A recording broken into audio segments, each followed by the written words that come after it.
If I had known what was coming, I would have taken my time that morning. I would have sat a little longer with my daughter, savoring the weight of her in my arms, memorizing the scent of her baby soft skin before my world cracked open like an egg dropped on the kitchen floor. Instead, I was rushing. Rushing to sterilize bottles, to fold tiny onesies, to manage a house that still smelled like lavender baby lotion and sleepless nights. I was so busy holding everything together, I didn't notice the first tremor in the foundation. But looking back, the signs were there. The late nights, the missing hours, the sudden, almost desperate attentiveness. He was slipping away, and I was too exhausted to chase him. Hello, everyone. Thank you for joining us. Today, I want to share another touching story with you. Please subscribe to the channel if you haven't already. It motivates us to create more quality content for you. The story begins, it started small, the way these things always do. A missed call here, an unexplained errand there. At first, I didn't think much of it. We had a 5-month-old daughter, and life had turned into a blur of feedings, diaper changes, and trying to catch sleep in tower increments. My husband, Daniel, was back at work, and I figured he was just adjusting to the new reality of fatherhood. But then, there was the change. At first, it was subtle. He became distant, distracted. The man who used to text me 10 times a day from work asking for baby pictures was suddenly going radio silent for hours. When I asked, he always had an excuse. Sorry, babe, crazy day at work. Phone died. Got caught up with something. And I believed him. Of course I did. He was my husband, the man I'd built a life with. But belief has a funny way of turning into suspicion when the patterns don't add up. One night, as I sat rocking our daughter back to sleep, I heard him in the next room, whispering. The kind of whisper that isn't meant for a wife to hear. I didn't confront him then. I wasn't ready. Instead, I did what every woman before me has done. I started watching. And what I saw made my stomach twist. He wasn't just coming home late, he was leaving early. Always checking his phone, smiling at messages he wouldn't explain. His cologne, once reserved for date nights, was suddenly a part of his daily routine. And then there was the way he looked at me, not with love, but with something close to guilt. I should have asked then. Should have pushed. But when you have a newborn, your world shrinks. You tell yourself you're imagining things.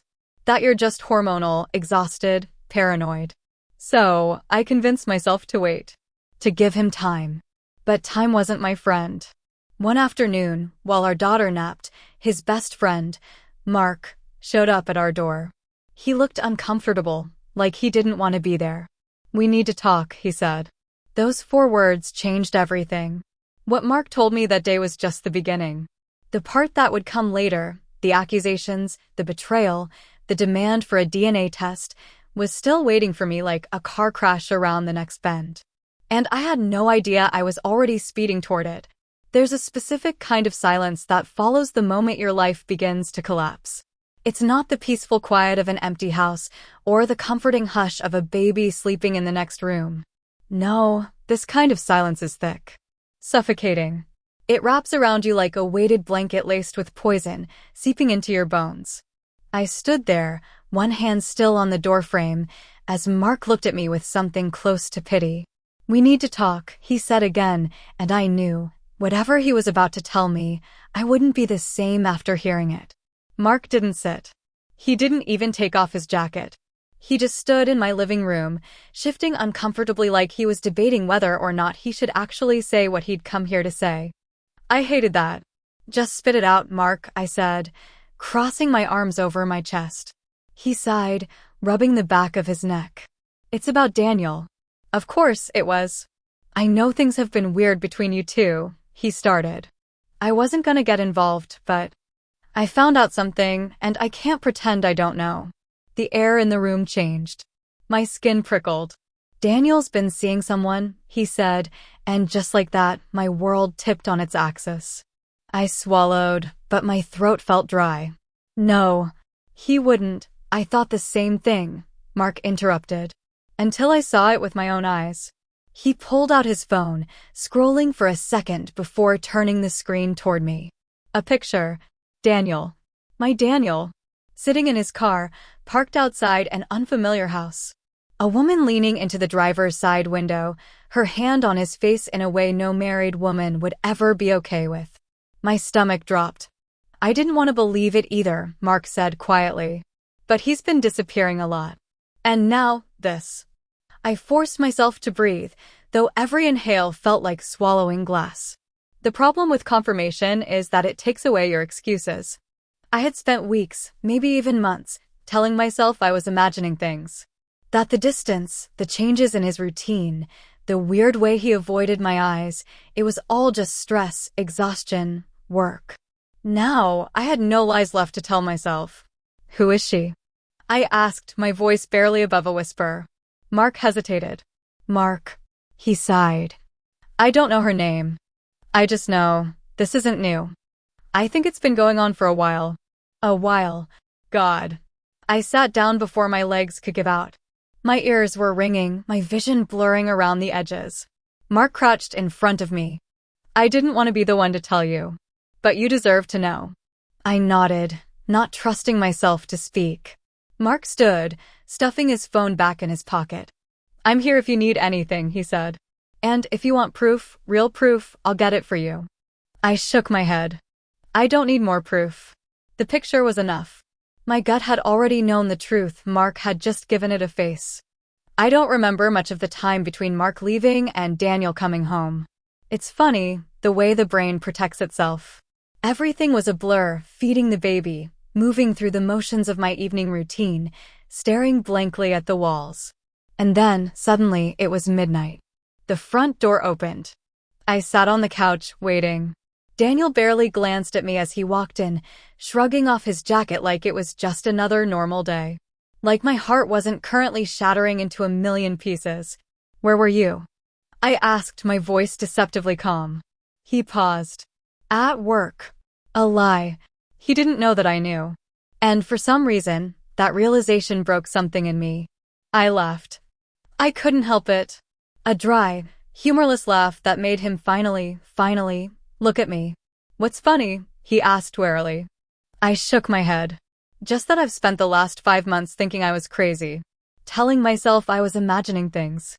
That my husband would never. My throat closed up, but I forced the words out. That my husband would never cheat on me. Daniel went still. A good liar knows when to feign surprise. A bad one hesitates, just for a second. And that hesitation told me everything. What are you talking about? He asked, but there was something off in his voice. A crack in the mask. I stood, walking slowly toward him. You're sleeping with someone else. He shook his head. No, Mark saw you, I cut him off. He took pictures. Silence. And then, you have to be kidding me, Daniel muttered, rubbing his temples like I had just accused him of forgetting to take the trash out. Mark is always in our business. He doesn't know what he saw. Really? I crossed my arms, because I saw it too. The picture of you in your car with her. That did it. His expression shifted, just for a second, before he caught himself. That wasn't what it looked like, he tried. I let out a sharp, bitter laugh. Right. Just like the late nights, the secret phone calls, the fact that you've been acting like a stranger in our own home. It's all just a misunderstanding, right? He exhaled slowly. I didn't mean for this to happen. I flinched. I hadn't even realized I was still holding onto a sliver of hope that he would at least deny it. That he would fight for us. Instead, he was admitting it. I thought the betrayal itself would be the worst part. But I was wrong. The worst part was the indifference. You have a daughter, I whispered, tears burning behind my eyes. Do you even care? His jaw tightened. Of course I do. Then how could you do this? My voice cracked, the anger breaking into something more fragile. How could you look me in the eyes every day and lie to me? Daniel ran a hand through his hair, exasperated. I don't know, okay? It just happened. That was the moment I realized we were over. Not because he cheated, though that was reason enough. But because of this. Because of the way he stood in front of me, refusing to take responsibility. It wasn't an accident. It wasn't some force of nature. It was a choice. And he had made it long before I ever knew. Thought that was the worst of it. That I had hit rock bottom. But the universe has a cruel sense of humor. Because the next day, Daniel's best friend, the same one who told me about the affair, stood in my living room and accused me of being unfaithful. And he demanded a DNA test for my daughter. I thought the worst had already happened. I thought finding out my husband was cheating on me was the lowest point in this entire nightmare. But betrayal has layers, and as I would soon learn, so does humiliation. Because just when I was gathering the last shreds of my dignity, just when I was preparing myself to decide what came next, Daniel's best friend, Mark, walked back into my house. And this time, he wasn't here to warn me. This time, he was here to accuse me. The morning after the confrontation with Daniel, I felt like a ghost in my own house. My body was exhausted, but my mind wouldn't stop racing. My daughter lay curled up beside me, breathing softly, oblivious to the storm outside the walls of her nursery. I watched her tiny fingers twitch in sleep and wondered how I was going to do this alone. Because I knew now Daniel wasn't coming back from this. Not because of the affair itself, but because of the way he had reacted. A man who truly regretted what he had done would have fought for me, would have broken down, would have begged. Daniel had done none of those things. So I had made my choice.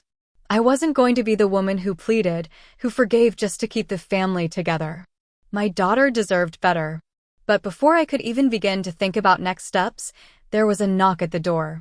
And when I opened it, Mark was standing there again. But this time, something was different. The first time he came, his face had been filled with concern. Like a friend breaking bad news with a heavy heart. Now, his expression was hard. Almost disgusted. "We need to talk," he said again. The last time he said those words, my marriage fell apart. This time, my blood ran cold. I didn't invite him in. I stood in the doorway, arms crossed, the weight of last night pressing down on me like a boulder. "I think we've talked enough, don't you?" I said, my voice flat. Mark exhaled sharply, shaking his head. "Rachel, I need to ask you something, and I need you to be honest with me." I laughed under my breath. "Oh, that's rich. I'm the one who needs to be honest? Not your best friend who's been sneaking around with another woman." Mark didn't flinch. He just stared at me, something unreadable in his eyes. "Is Daniel your daughter's father?" The world tilted. For a second, I couldn't even comprehend what I had just heard.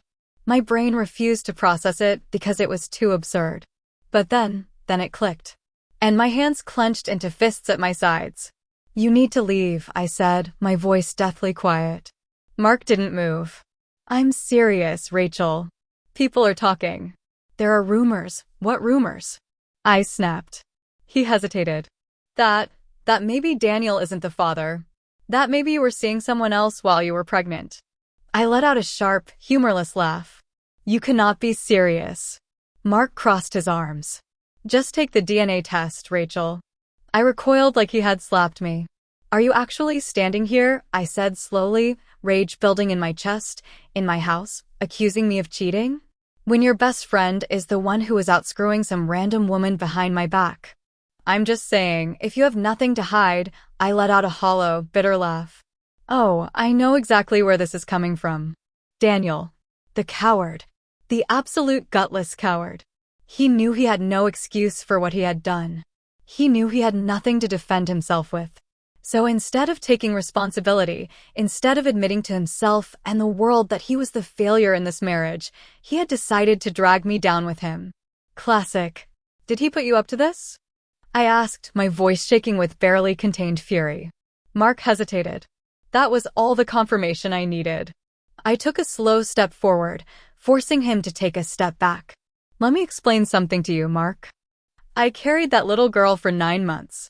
I spent hours in labor bringing her into this world.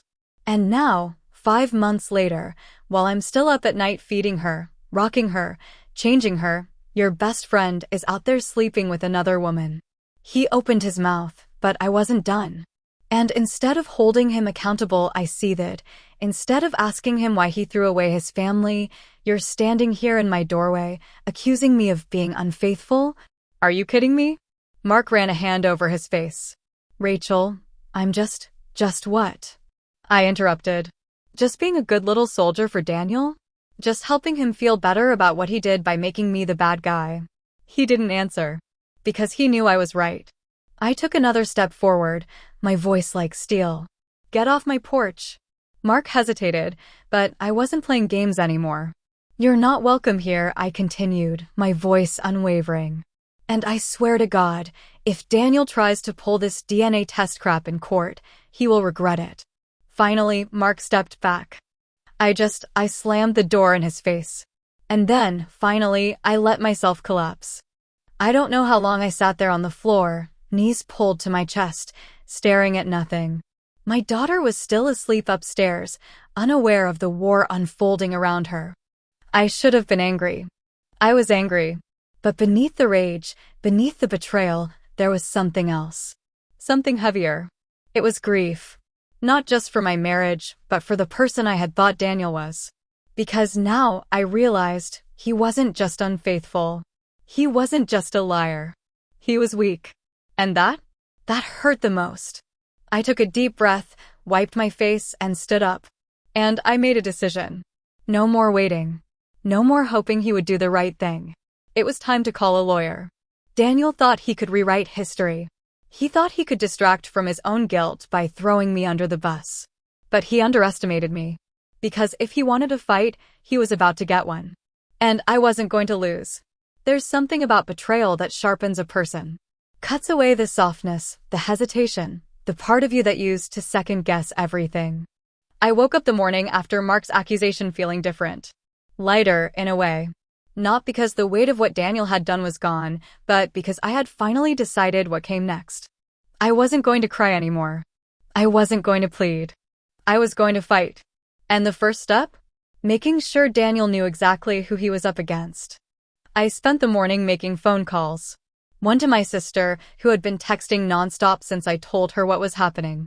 One to my bank, to make sure Daniel hadn't started pulling money out of our accounts. And one to a lawyer. Her name was Linda Caldwell, and within 5 minutes of speaking to her, I knew I had found the right person. Rachel, she said, after I gave her the rundown of everything that had happened. I have handled a lot of divorce cases in my career.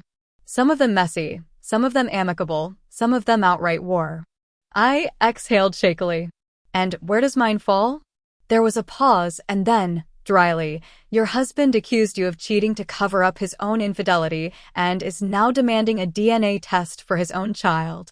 I'd say we're firmly in war territory. A sharp, humorless laugh escaped me. Linda continued, voice cool and professional. The good news is you have leverage. He's the one who had the affair. That's going to work in our favor when it comes to custody, division of assets, and even potential spousal support. Do I have to take the DNA test? No, Linda said immediately. Absolutely not.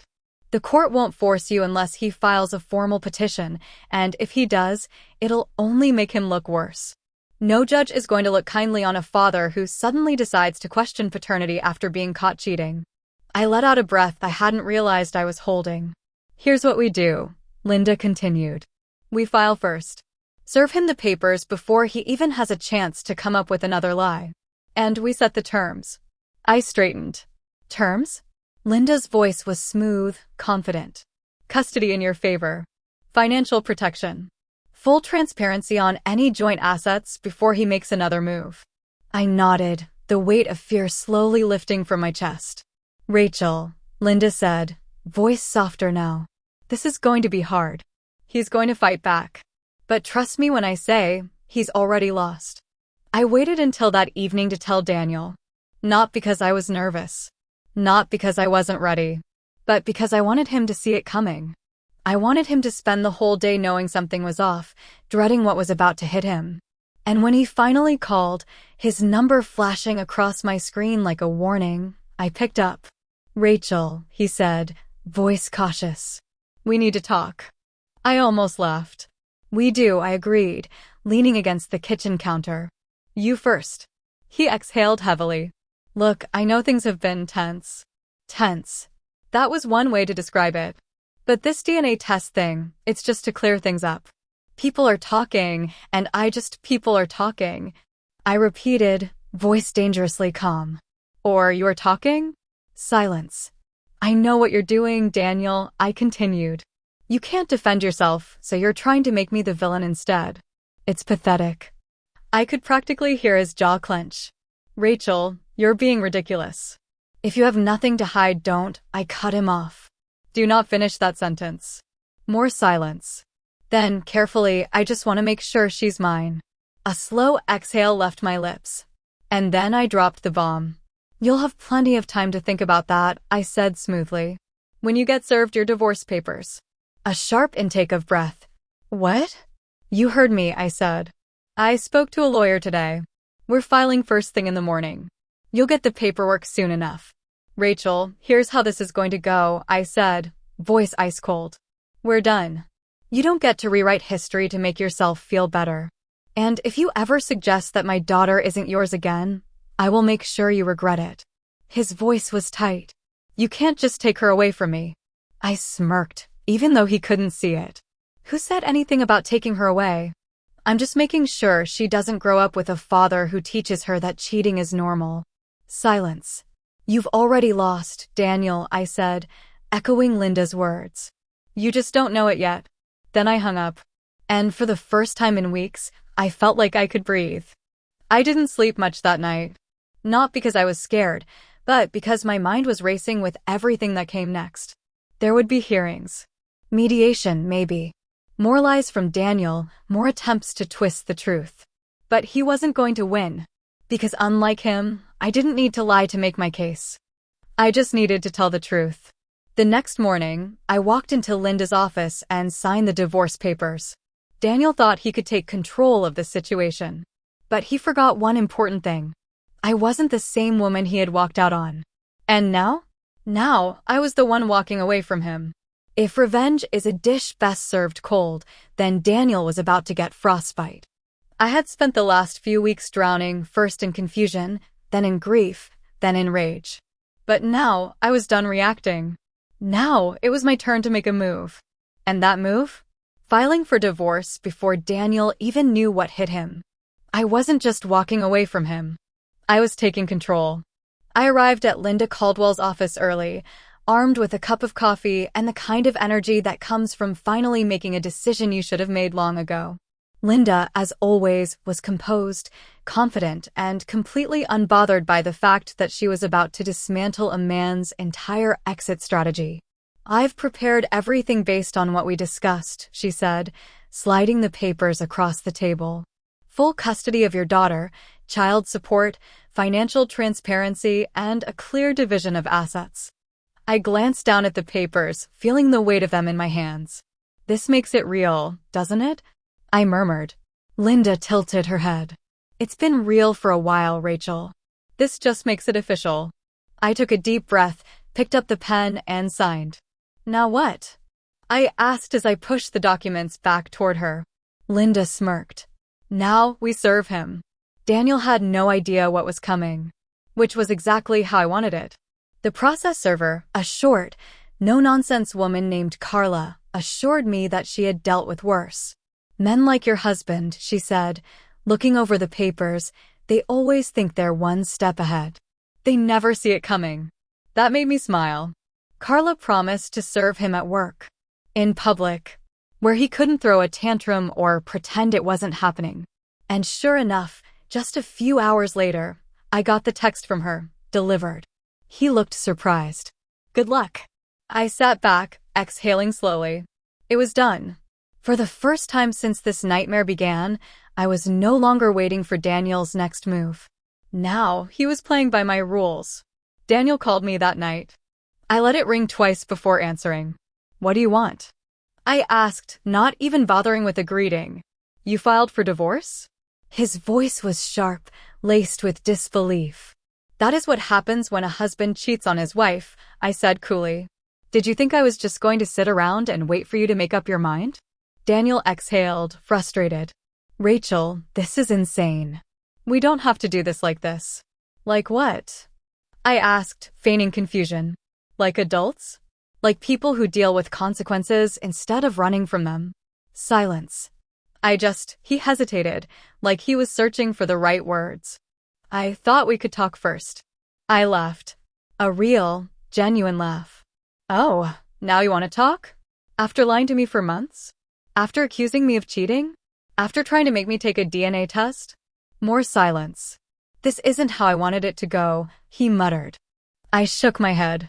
Daniel, you lost the right to decide how this goes the second you climbed into another woman's bed. He tried again.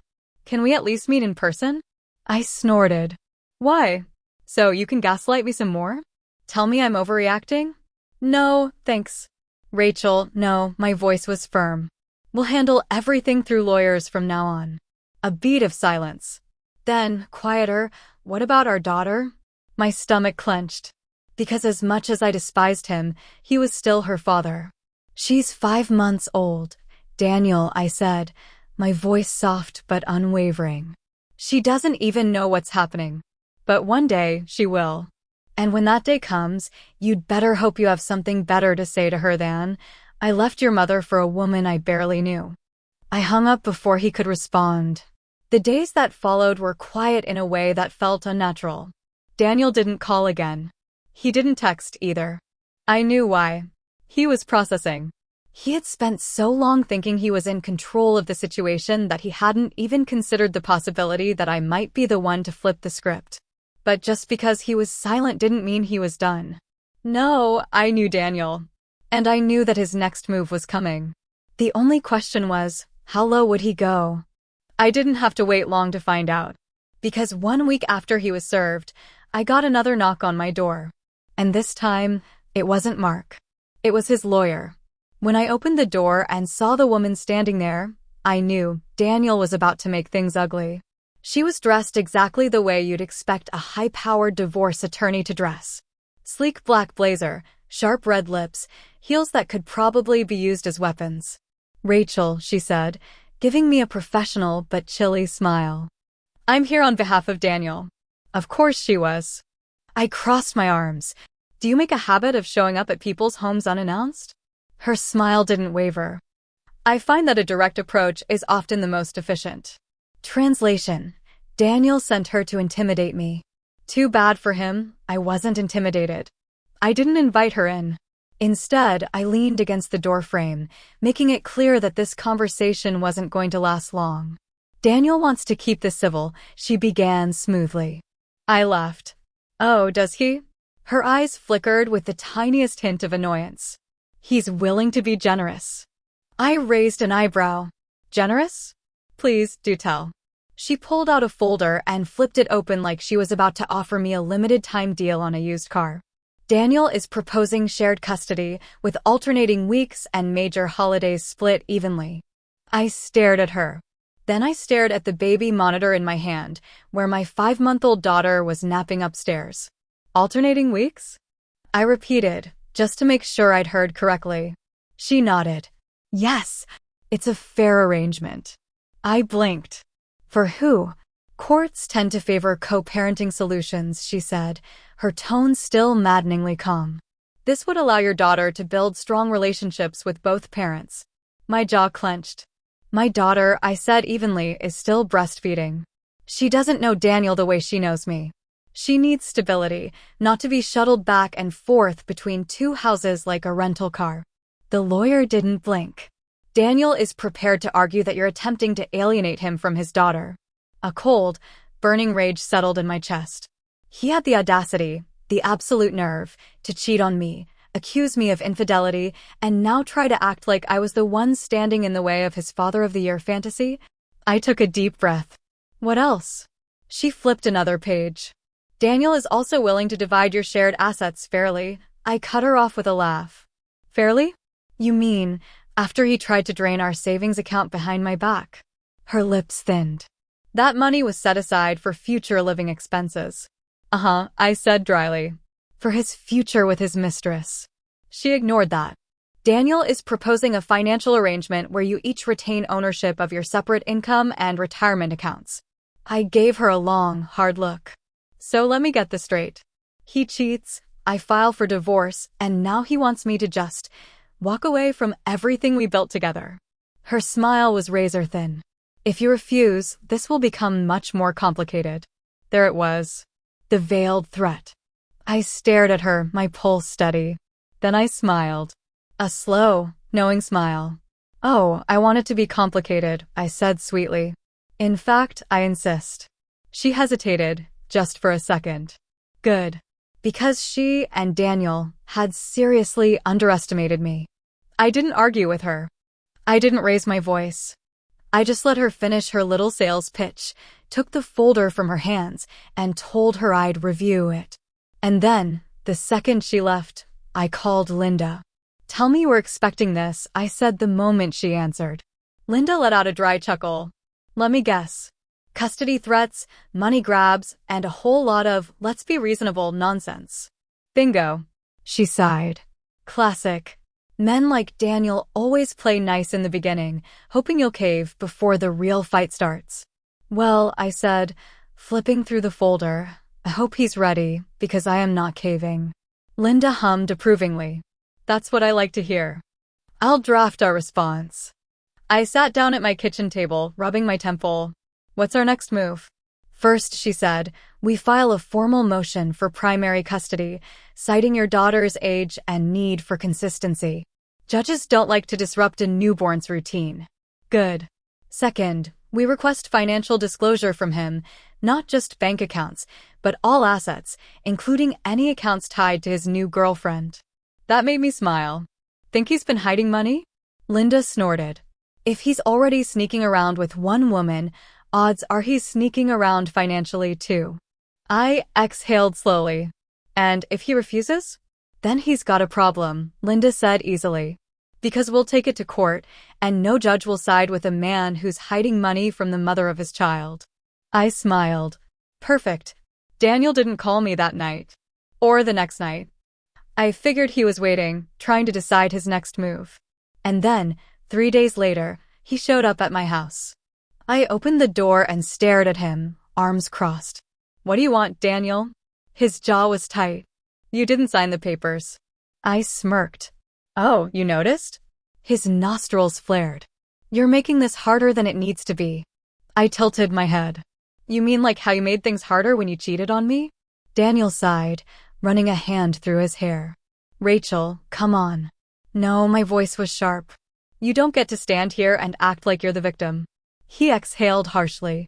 So what now? You want a drawn-out legal battle? You want us to spend months fighting? I shrugged. If that's what it takes to protect my daughter? Yes. He clenched his jaw. I won't let you take her away from me. That made me laugh. Daniel, you walked away on your own. He opened his mouth to argue, but I wasn't done. You don't get to be a part-time husband and then suddenly demand full-time custody, I said coldly. You weren't around when I was up all night with her. You weren't here for the first smile, the first giggle, the endless diaper changes. His jaw tightened. I love her. I shook my head. No, you love the idea of her. The reality? That takes actual effort. Silence. I took a step closer. And let me be clear. You can send as many lawyers as you want. You can lie, manipulate, twist the story however you please. I smiled. But you will not win. Daniel stared at me, something shifting behind his eyes. Not anger. Not guilt. Something closer to fear. Because for the first time in our marriage, I wasn't bending. And he didn't know what to do with that. Daniel thought this was going to be easy. He thought I would roll over, cry, beg. But what he didn't realize was that the moment he betrayed me, he didn't just lose a wife. He created an opponent. And I wasn't just going to fight. I was going to win. There's a moment in every battle when one side realizes they've already lost. I saw it in Daniel's eyes that night on my doorstep. The flicker of doubt. The slow, sinking realization that this wasn't going to go the way he planned. That the woman he had spent years underestimating wasn't just walking away, she was walking away with everything he thought he controlled. But he wasn't done yet. Men like Daniel don't just surrender. They drag things out. They throw tantrums. They try to rewrite the story so they don't look like the villain. And he was about to try one last time to make me the bad guy. It took weeks for everything to fall into place. Daniel, of course, fought back. His lawyer filed motion after motion, trying to paint me as unreasonable, trying to argue that I was denying him his rights as a father. But Linda was ready. She came armed with documentation of everything. Bank statements proving he had tried to drain our accounts. Evidence that he had been sneaking around for nearly a year. Records of all the nights he missed during my pregnancy, the late meetings that weren't actually meetings. Screenshots of his texts with Brooke, proving that this wasn't just a mistake, it was a plan. When the judge asked him if he had been financially transparent throughout our marriage, Daniel hesitated. Too long. The judge raised an eyebrow. Mr. Carter, I'll ask again. Did you at any point conceal financial activity from your wife? Daniel shifted in his seat. His lawyer leaned in, whispering frantically. I just sat there, perfectly still, watching him squirm. Yes, he finally admitted. There it was. The moment he lost. When the judge ruled in my favor, I barely reacted. Not because I wasn't relieved, I was, but because I had never doubted this outcome. Primary custody? Mine. Child support? Secured. Full transparency of financial assets? Absolutely. That condo he and Brooke were planning to buy together? Not happening. Daniel sat there, shell-shocked, like he had genuinely believed he could outmaneuver me. Like he had convinced himself that he was the wronged party. I didn't look at him when I left the courtroom. I didn't need to. I had already won. A week after the ruling, Daniel asked to meet. I almost said no, but I was too curious. So I agreed. We met at a coffee shop, neutral ground.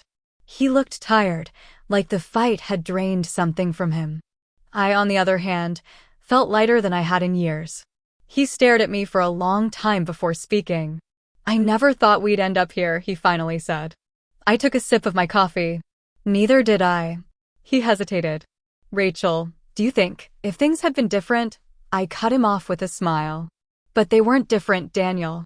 He looked down, exhaling sharply. I let the silence stretch between us, waiting. Finally, he sighed. I hope you don't hate me. I tilted my head, considering. No, I don't hate you. He looked surprised. You don't. I shrugged. Hating you would mean you still matter. And then I stood up, tossed my coffee cup in the trash, and walked away. For the first time in years, I was completely free. Daniel thought he had won when he walked away from me. But the truth is, I was never the one who lost. Because in the end, he didn't just lose his wife. He lost the best thing that ever happened to him. And that was a defeat he'd have to live with for the rest of his life. Thank you for watching. If this story touched your heart, don't forget to hit that like button and subscribe to the channel for more inspiring stories. Share this video with your loved ones. It might brighten their day or give them a new perspective. And before you go, check out the video on your screen. It's another heartfelt story you won't want to miss.